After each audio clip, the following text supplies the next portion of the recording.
Ecco la situazione meteorologica. La Liguria sotto l'influsso di una poderosa perturbazione che sta determinando piogge e nevicate soprattutto su centro-ponente. Seconda parte di settimana caratterizzata da tempo variabile e a tratti nuovamente instabile.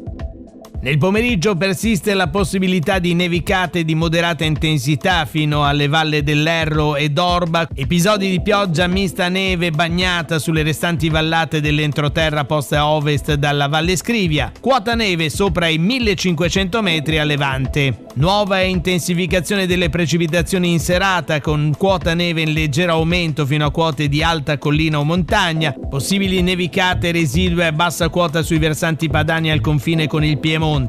Venti rafficati da nord con rinforzi di burrasca sulle coste del genovese centro-occidentale e del savonese. Venti moderati da est-sud-est tra Tigullio e Spezzino, rinforzi al largo. Mare stirato sotto costa ponente, molto mosso agitato al largo e sul levante. Temperature in diminuzione tra Genova e Savona, stazionario in lieve diminuzione altrove, specialmente nei valori massimi che non andranno oltre i 14 gradi.